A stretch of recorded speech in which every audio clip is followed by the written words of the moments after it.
मित्रों, पौराणिक समय की मित्रता की बात आती है तो हर किसी को श्री कृष्ण और सुदामा की मित्रता याद आ जाती है। लोग सोचने लगते हैं कि कृष्ण कैसे दयालु और समानता में विश्वास रखने वाले थे, जो एक दरिद्र ब्राह्मण से मिलने महल के द्वार तक नंगे पांव चले आए थे। और फिर सुदामा की दरिद्रता दूर की थी। इस कथा से तो हम सभी भली भांति परिचित हैं, लेकिन क्या आप जानते हैं कि सुदामा के अपने पापों के कारण भगवान शिव ने उसका वध किया था। आज की इस वीडियो में हम आपको यही कथा बताने जा रहे हैं कि आखिर भगवान शिव को सुदामा का वध क्यों करना पड़ा।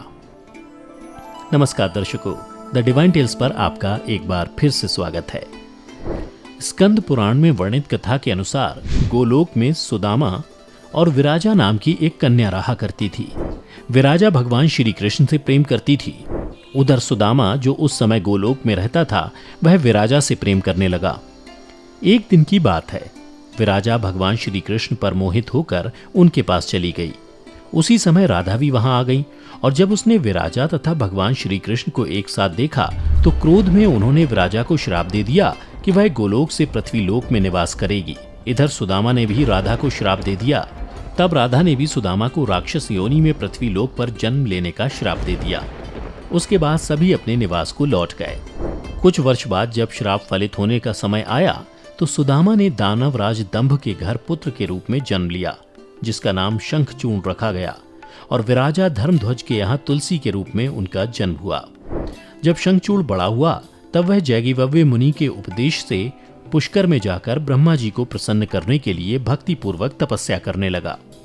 फिर कुछ वर्ष पश्चात परमपिता ब्रह्मा उसकी तपस्या से प्रसन्न होकर प्रकट हुए और शंखचूर्ण को वर मांगने को कहा। ब्रह्मा जी को अपने सामने देखकर उसने अत्यंत नम्रता से उन्हें अभिवादन किया और फिर ब्रह्मा से वर मांगते हुए कहा, भगवान, मुझे ऐसा वर दीजिए जिससे मैं देवताओं के लिए अजय हो जाऊं। तब ब्रह्मा जी प्रसन्न होकर बोले, तथास्तु, ऐसा ही होगा। फिर उन्होंने शंखचूर्ण को एक दिव्य श्री कृष्ण कवच प्रदान किया, जो सर्वत्र विजय प्रदान करने वाला था। तदनंतर ब्रह्मा जी ने उसे आज्ञा दी कि तुम बद्रीवन को जाओ।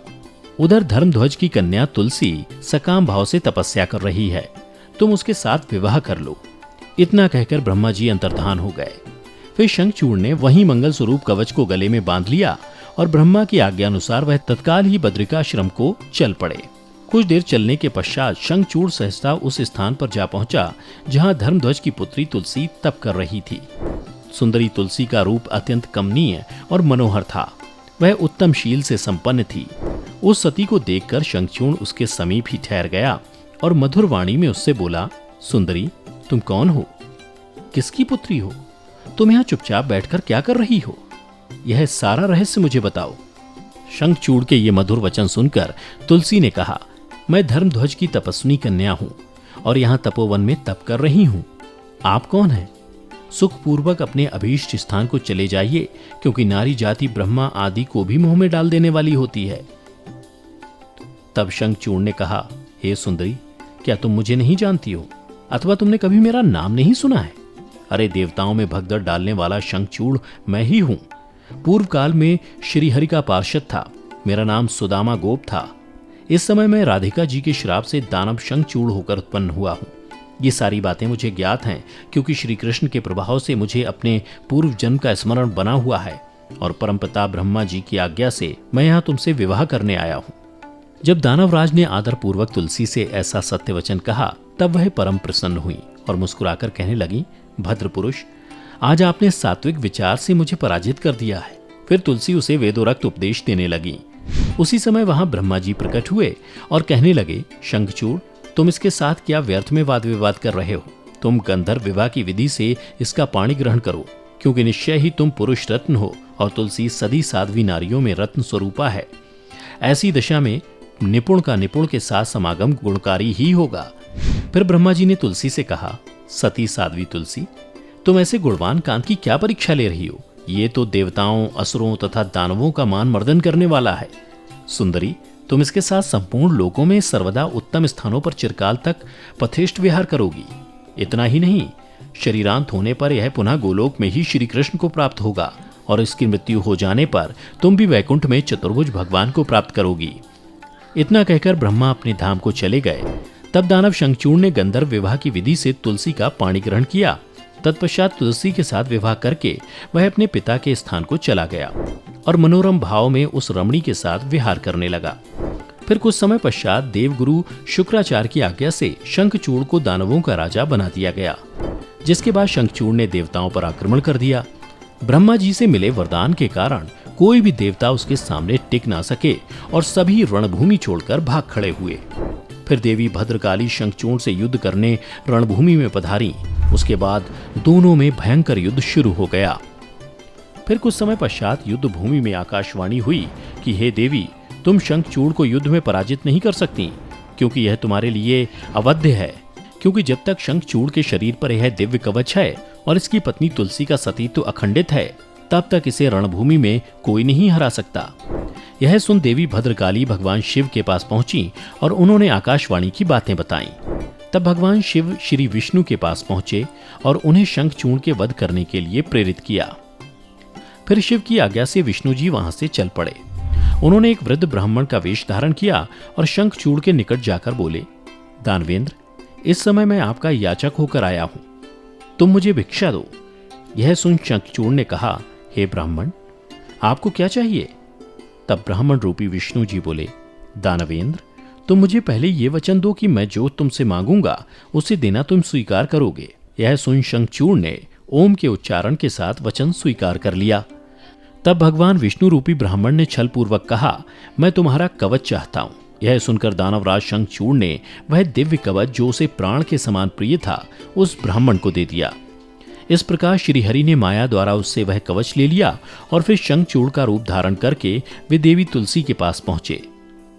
वहां पहुंचकर शंखचूड़ विष्णु जी तुलसी से बहुत सी बातें करने लगे। तदनंतर उनके साथ रमण किया, किंतु कुछ समय रमण करने के पश्चात देवी तुलसी के मन में संदेह उत्पन्न होने पर वह शंखचूड़ रूपी विष्णु जी से पूछने लगी, तुम कौन हो दुष्ट? मुझे शीघ्र बतला कि माया द्वारा मेरा उपभोग करने वाला तू कौन है? तूने मेरा सतीत्व नष्ट कर दिया, अतः मैं अभी तुझे शाप देती हूँ। उसके बाद तुलसी का वचन सुनकर श्रीहरि अपने वास्तविक रूप में आ गए। तब उस रूप को देखकर तुलसी ने लक्षणों से पहचान लिया कि यह साक्षात विष्णु है, परंतु उसका पतिव्रत्य नष्ट हो चुका था, इसलिए वह कुपित होकर विष्णु जी से कहने लगी, हे विष्णु, तुम्हारा मन पत्थर के सदृश कठोर है, तुम में लेश मात्र भी दया नहीं। मेरे पति धर्म के भंग हो जाने से निश्चय ही मेरे स्वामी मारे गए। चूंकि तुम पाषाण सदृश कठोर, दया रहित और दुष्ट हो, इसलिए अब तुम मेरे शाप से पाषाण स्वरूप ही हो जाओ। इतना कहकर शंखचूड़ की वह सती साध्वी पत्नी तुलसी फूट फूट कर रोने लगी और शोकाकुल होकर विलाप करने लगी। इतने में वहां भक्त वत्सल भगवान शंकर प्रकट हो गए और उन्होंने तुलसी को समझाते हुए कहा, देवी, अब तुम दुख को दूर करने वाली मेरी बात सुनो और श्रीहरि भी स्वस्थ मन से उसे श्रवण करें, क्योंकि तुम दोनों के लिए जो सुखकारक होगा वही मैं कहूंगा। भद्रे, तुमने जिस मनोरथ को लेकर तप किया था, ये उसी तपस्या का फल है। भला वह अन्यथा कैसे हो सकता है? इसलिए तुम्हें उसके अनुरूप ही फल प्राप्त हुआ है। अब तुम इस शरीर को त्याग कर दिव्य देह धारण कर लो और लक्ष्मी के समान होकर नित्य श्रीहरि के साथ वैकुंठ में विहार करती रहो। तुम्हारा यह शरीर जिसे तुम छोड़ दोगी वह नदी के रूप में परिवर्तित हो जाएगा। वह नदी भारतवर्ष में पुण्य रूपा गंडकी के नाम से प्रसिद्ध होगी। महादेवी, कुछ काल के पश्चात मेरे वर के प्रभाव से देव पूजन सामग्री में तुलसी का प्रधान स्थान हो जाएगा। सुंदरी, तुम स्वर्गलोक में, मृत्युलोक में तथा पाताल में सदा श्रीहरि के निकट ही निवास करोगी और पुष्पों में श्रेष्ठ तुलसी का वृक्ष हो जाओगी। तुम वैकुंठ में दिव्य रूप धारणी वृक्षाधिताष्ट्री देवी बनकर सदा एकांत में श्रीहरि के साथ क्रीड़ा करोगी। उधर भारतवर्ष में जो नदियों की अधिष्ठात्री देवी होगी वह परम पुण्य प्रदान करने वाली होगी और श्रीहरि के अंशभूत लवण सागर की पत्नी बनेगी तथा श्रीहरि तुम्हारे शापवश पत्थर का रूप धारण करके भारत में गंडकी नदी के जल के निकट निवास करेंगे। वहां तीखी दाढ़ों वाले करोड़ों भयंकर कीड़े उस पत्थर को काटकर उसके मध्य में चक्र का आकार बनाएंगे। उसके भेद से वह अत्यंत पुण्य प्रदान करने वाली शालग्राम शिला कहलाएगी और चक्र के भेद से उसका लक्ष्मी नारायण आदि भी नाम होगा। विष्णु की शालग्राम शिला और वृक्ष स्वरूपणी तुलसी का समागम सदा अनुकूल तथा बहुत प्रकार के पुण्यों की वृद्धि करने वाला होगा। भद्रे, जो शालग्राम शिला के ऊपर से तुलसी पत्र को दूर करेगा उसे जन्मांतर में स्त्री वियोग की प्राप्ति होगी तथा जो शंख को दूर करके तुलसी पत्र को हटाएगा वह भी भार्याहीन होगा और 7 जन्मों तक रोगी बना रहेगा। जो महाज्ञानी पुरुष शालग्राम शिला, तुलसी और शंख को एकत्र रखकर उनकी रक्षा करता है वह श्रीहरि को प्यारा होता है।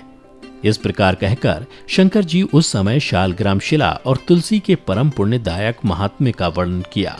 तत्पश्चात वे श्रीहरि को तथा तुलसी को आनंदित करके अंतर्धान हो गए। इस प्रकार सदा सत्पुरुषों का कल्याण करने वाले शंभु अपने स्थान को चले गए। इधर शंभु का कथन सुनकर तुलसी को बड़ी प्रसन्नता हुई। उसने अपने उस शरीर का परित्याग करके दिव्य रूप धारण कर लिया। तब कमलापति विष्णु उसे साथ लेकर वैकुंठ को चले गए। उसके छोड़े हुए शरीर से गंडकी नदी प्रकट हुई और भगवान अच्युत भी उसके तट पर मनुष्यों को पुण्य प्रदान करने वाली शिला के रूप में परिणत हो गए। उनमें जो शिलाएं गंडकी के जल गिराती हैं वे परम पुण्यप्रद होती हैं और जो स्थल पर ही रह जाती हैं उन्हें पिंगला कहा जाता है और वे प्राणियों के लिए संतापकारक होती हैं।